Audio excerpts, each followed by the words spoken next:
so continuing the conversation about the non-human implant found. Let's check this video out too. Now to a News Nation exclusive.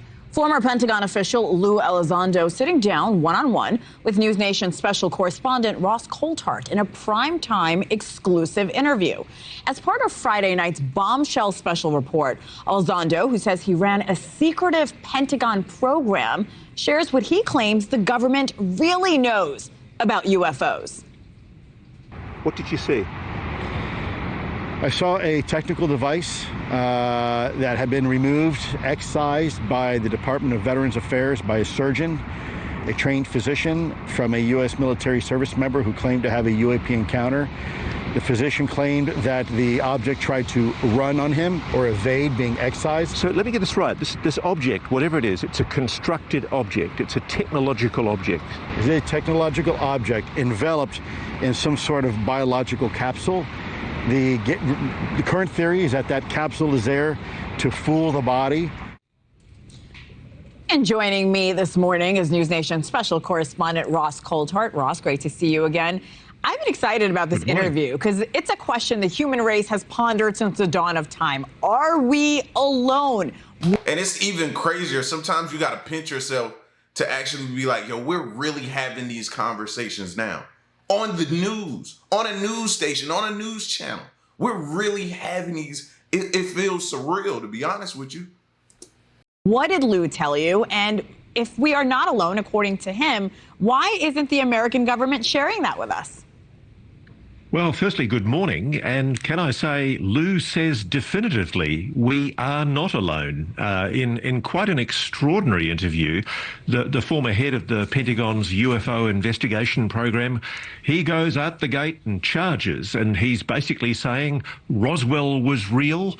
And then you've got that wonderful science fiction sounding admission that he makes that they actually pulled some kind of non-human implant out of a human being, a veteran, who was in a UAP encounter, and that this implant in some way, Hannah, tried to evade being caught by the surgeon that was trying to remove it. So is there a bigger question now about finding out how these aliens feel about us on our planet and the human race? Well, you and I think, are probably taking it more for granted than a lot of members of the American public. I mean, I take it as a given now because of the number of people that I've spoken to in the Defense Department and the intelligence community who candidly admit that a non-human intelligence is engaging with the people of this planet. But I think most people still want firm, solid proof, and they'd like to hear it from the president standing at a lectern in the White House basically saying we are not alone. But by the time you get that, it's going to be way too late. Way too late, fam. Like, start paying attention to everything. That's just like investing in a company. If you wait too late, you ain't going to make no money. Stop waiting so late to get on board, man. It's not costing you anything to be more investigative. It's not to ask more questions. That's not costing you anything. By the time the president walks to the podium and says, we are not alone, what's to follow after those words is going to be bad. It's going to be all bad. So stop waiting, man. I don't think we're ever going to get that. And I think ultimately what's going to come is a gradual disclosure because of people like Mr. Elizondo coming forward from within the black world and revealing what they know. And I know some of these people. I know people who work on what they purport to be a crash retrieval program of non-human technology, and they say that they're also involved not only in those retrievals but in the reverse engineering of those craft. And I think that's the reason for the secret. I think what's happening is the United States can see it can derive an enormous military advantage, strategic advantage, from hopefully being able to develop that technology, and who can blame them? But at the same time, there's a lie being promoted. The public are being told that the US government, the Defence Department knows nothing about any kind of non-human intelligence, and that's just not true, I believe. Ross, for all those skeptics out there, can you give us some background and the credentials for Mr. Elizondo?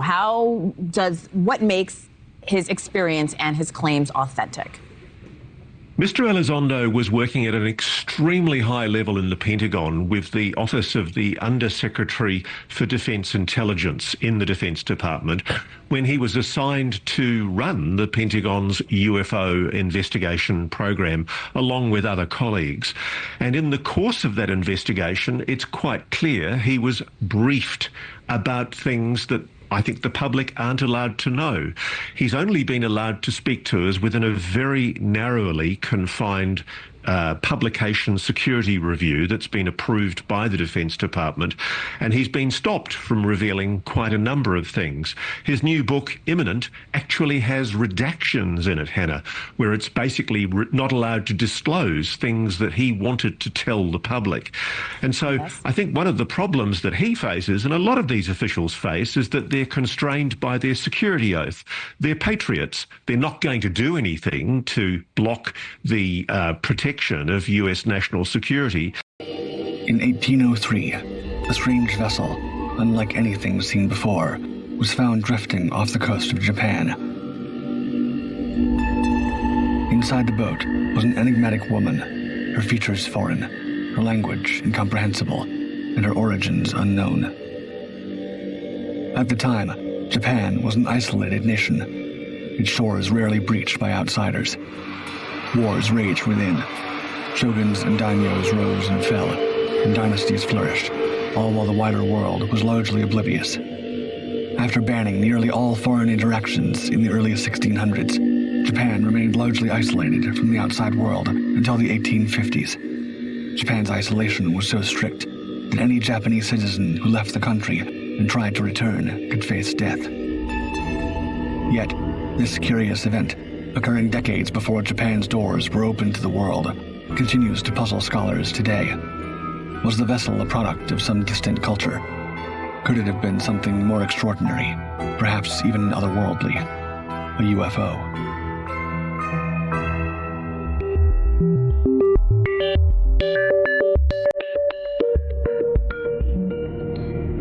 The strange vessel.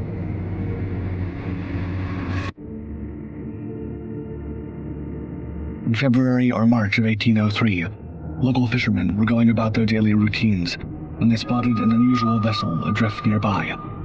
Intrigued by its small size and peculiar appearance, they decided to tow it ashore. Once on land, the villagers observed that the boat resembled an incense burner, or koro. Shaped like a spinning top, the vessel measured only 11 feet tall and 18 feet wide. Its bottom was made of steel, and the upper part featured lacquered rosewood with clear glass windows. As the villagers inspected the vessel, a hatch suddenly opened, revealing their second surprise of the day. A woman, unlike anything they had ever seen. She stood 5 feet tall, with pale skin and striking red hair, the ends of which were bright white, either dusted with powder or interwoven with fur.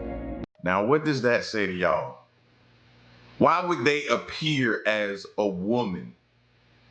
Maybe we see a woman stranded, distressed. We don't think twice about helping. We don't think twice about, okay, who is she? We don't get apprehensive. We don't say, whoa. We don't question anything. No, we automatically jump into action and say, we got to help her. What does she need? Everything. Like, that's what that says to me. That's so smart and manipulative of them to know how we would respond. That says a lot to me of how much they either have studied us or know us by now. The boat's interior held water and other supplies, suggesting she had planned the voyage to some extent. Mysterious markings adorned the cabin's walls. Though friendly, the woman spoke a language the villagers could not understand, and it soon became apparent that she did not understand them either. She also clung tightly to a box about 2 feet long, refusing to let it go. A local elder recalled hearing of a similar incident in another village years prior. He believed the woman was a foreign princess exiled for defying an arranged marriage and choosing her true love instead. Her lover, he claimed, was executed, and she was banished. The box she held so desperately, he speculated, contained her lover's severed head. The elder advised that sending her back to sea was a merciful act, aligning with her fate, and suggested the villagers do the same. Fearing the governmental scrutiny that would follow if they harbored the foreign woman, the villagers heeded his advice. They returned her to the vessel, which they called the Utsuro Bune, or hollow boat, and pushed it back into the sea, leaving her destiny to the waves. I'm surprised. I'm pretty sure y'all are too. I didn't expect them to do that. You know what I mean? This is probably a once in a lifetime incident that happened like this, and they actually did the smart thing, right? Most people would have just harbored her and kept her there. This story, while easily dismissed as legend, was extensively documented in multiple historical texts between 1815 and 1844, including the Oshikuzaki, Toen Shusetsu, Horyu Kishu, and Ume no Chiri. While the finer details vary, the core story remains consistent. Unraveling a mystery. A closer examination of the Utsuro Bune mystery reveals that it is part of a broader tradition in Japan, one that features tales of solitary women arriving on strange vessels. One such account dates back to May 1698, when a strange boat allegedly docked at Toyohashi. In that incident, a lone woman reportedly emerged from the oddly shaped craft, attempted to communicate with the people of Toyohashi, and eventually, unable to make herself understood, sailed off toward Nagasaki to try again. Other legends follow a similar pattern. The mysterious woman appears in an unusual vessel and either remains with the locals or departs, never to be seen again. Despite being documented, these stories often reference people or places that seem to have never existed. They are recorded as facts in various publications, blurring the lines between history and folklore.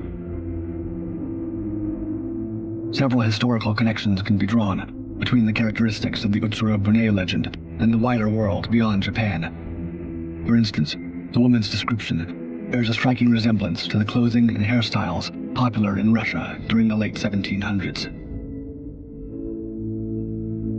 This connection was first noted by early Japanese historian Kyokute Bakin, who in 1844 investigated the various claims surrounding the Utsuro Bune. Kyokute based his observations on the accounts of Daiokuya Kodayu, a Japanese castaway who lived in Russia from 1782 to 1792. Some speculate that the strange markings inside the vessel could be Russian script, though recreations of these symbols show no resemblance to Cyrillic characters. There's also the possibility that the Utsuro Bune story is a modern retelling of the origin of the Kono clan, a well-known legend in Japan at the time. This tale tells of a 7th century fisherman who found a 13-year-old girl floating in a hollow boat in the middle of the sea. The girl revealed herself to be the daughter of the Chinese emperor, fleeing his abusive stepmother. She later married a prince from the Iyo province, and their son became the founder of the Kono clan. Clearly, the idea of a foreign woman washing ashore in a strange vessel was not novel to the Japanese, and it is possible that the Utsuro Bune legend was heavily influenced by this popular story. Sakoku. Perhaps the most plausible explanation for the tale lies in the centuries-long isolationism imposed by Japan's rulers. Japan's geographical position naturally lent itself to isolation for millennia, but as European nations advanced their seafaring technology and began exploring the world, Japan encountered a growing number of Portuguese and Dutch trading vessels. Concerned about the influence of European technology and the religious ideals of Jesuit missionaries, Shogun Tokugawa Iemitsu enacted the policy of Sakoku in 1603. Sakoku was a nationwide effort to reject foreign trade and exploration.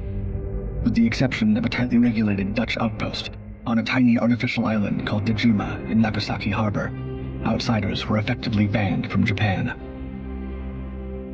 The details of the Utsura Bune story suggest that it was designed to reinforce proper behavior toward foreigners. The woman's red hair not only marked her as a foreigner, but specifically as a European, a group often regarded with suspicion during Japan's isolation. In Japanese folklore, red hair was frequently associated with demons, suggesting that the woman may have been perceived as a demonic European, the very kind of influence Sakoku sought to repel. The woman's status as a princess likely ties back to the older Japanese legends, but the villagers' decision to send her back to sea reflects the expectations placed upon the Japanese population.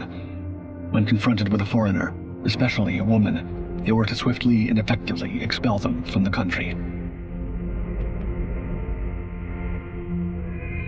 The UFO theory.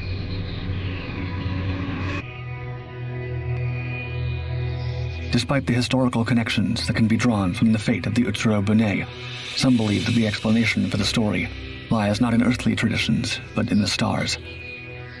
Supporters of this theory point to two main pieces of evidence: the shape of the boat and the mysterious drawings found within it. Illustrations of the Utsuro Bune from the 1800s bear a striking resemblance to the iconic flying saucer, a shape that would not become widely recognized until the 20th century. This connection is partly based on the absence of comparable designs from other cultures of that era. Scholars have yet to identify any ocean-going seafaring vessels from the Edo period that match the unusual form described in these accounts. Similarly, the symbols depicted in various documents recounting the event remain unidentifiable. One theory. That makes me question. I wonder if any of the retrieval crash site UFOs they found had any markings on them, and can we compare them back to these markings that were found and see if that may tell us what area it's coming from. I don't know, but I'm wondering if they have, like, see, it's so many questions and things and unknowns that we're gonna have, and we're not gonna receive any answers for anytime soon, I don't think. Is that these symbols were either imagined or misinterpreted by those who documented the encounter. However, UFO theorists argue that these symbols represent alien script, characters from a language not of this earth. They contend that the symbols cannot be matched to any known alphabet because they originate from an extraterrestrial source. Enthusiasts of the UFO theory view the legend of the Utsuro Bune as evidence of pre-modern extraterrestrial contact, a close encounter of the third kind. The lack of firm historical evidence means that, while unlikely, the UFO theory cannot be entirely dismissed.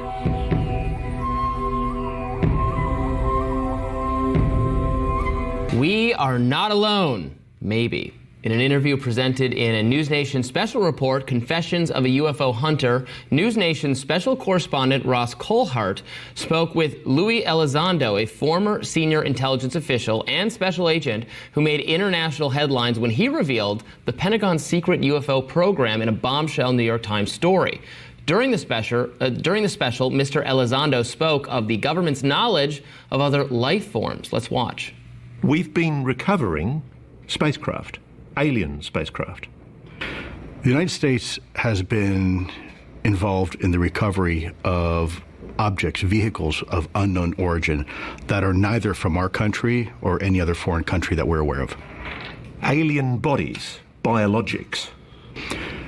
We as a nation have been interested in not only the vehicles themselves, but the occupants of these vehicles, to include biological specimens.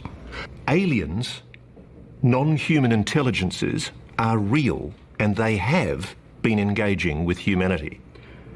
Ross, we're not alone. We are not alone in this universe, and it is a simple fact. And the U.S. government has been aware of that fact now for decades. Normally when somebody just stop you, call you by your first name, and it's just like, yo, Ross, that's them like doubling, tripling down, saying, yo, this is for real. I'm not playing. This is serious. Like, come on.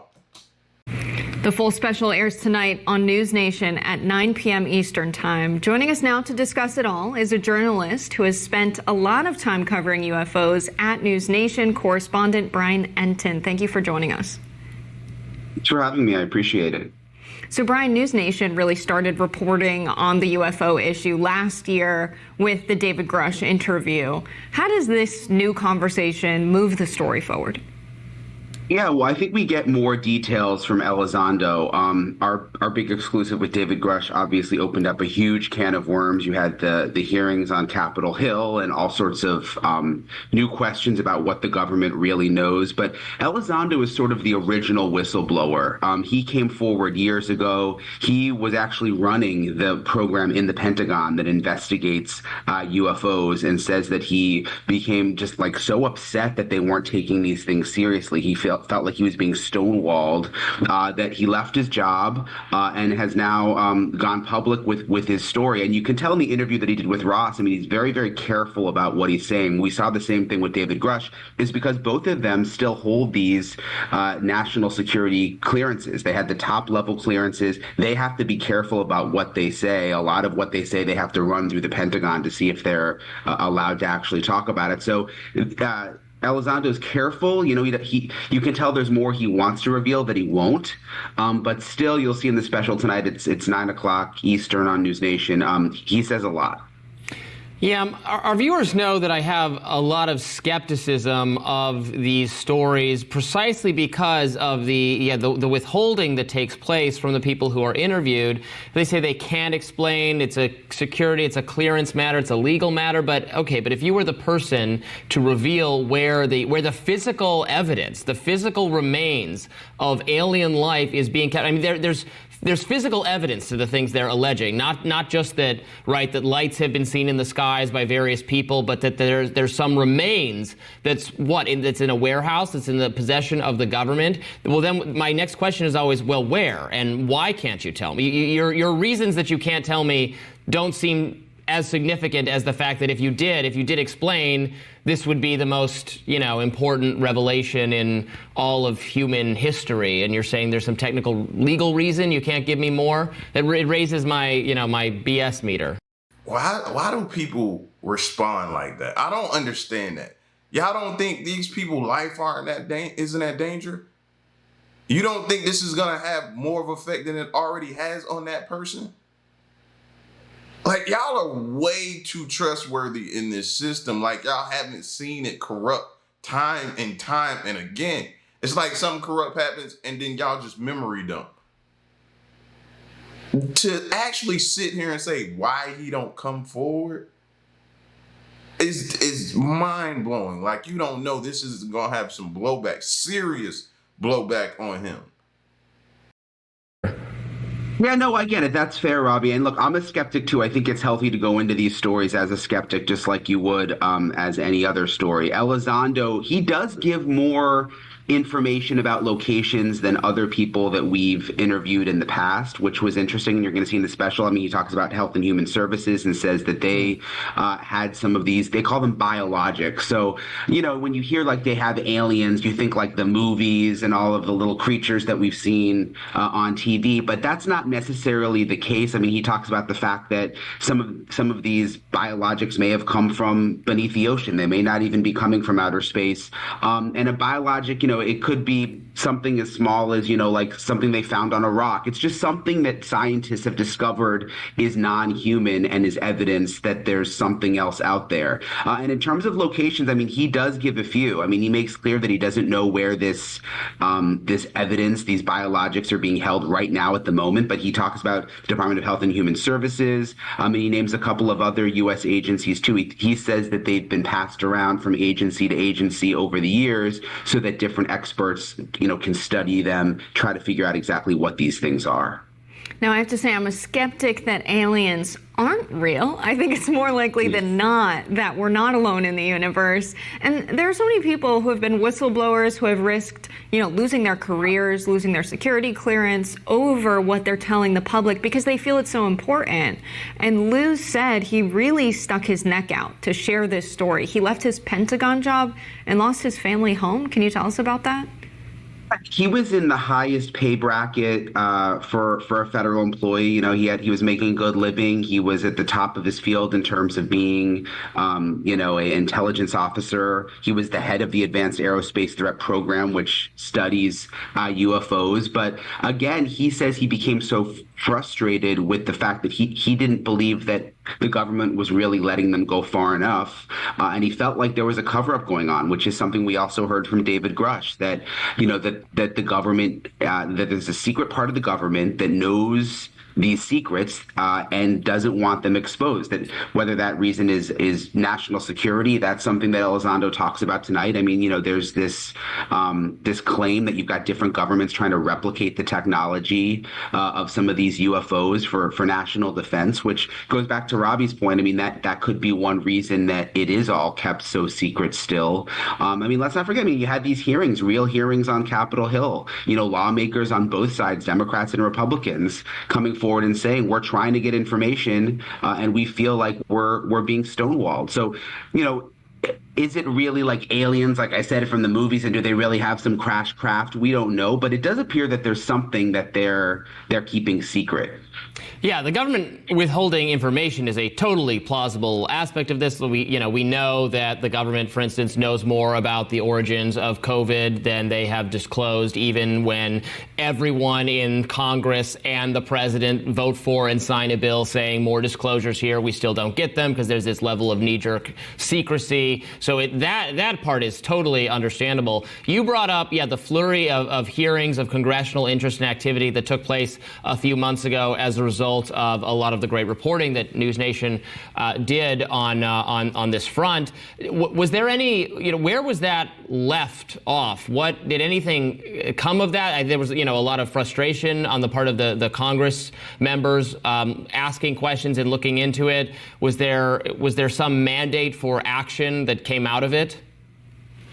So, I mean, the Pentagon now has a program where they say they're going to investigate anyone from within the government who comes forward and says that they have information about UFOs that they feel like is being covered up. So that's something new. There's also going to be more hearings. Apparently, we've heard that for a while, but they've been in the planning stages. Obviously, there's a lot going on right now in politics and with the presidential election. So, that may be part of the delay. But, if you watch the hearings, I mean, there's videos out there that the Pentagon has released themselves. I mean, there's the Tic Tac video. You guys have seen it. It's like that little Tic Tac looking object that the fighter pilots were able to film out over the ocean. They saw it twice. They saw it one time off the coast of Florida, one time off the coast of California. And the Pentagon has released those videos and said, we don't know what this thing is.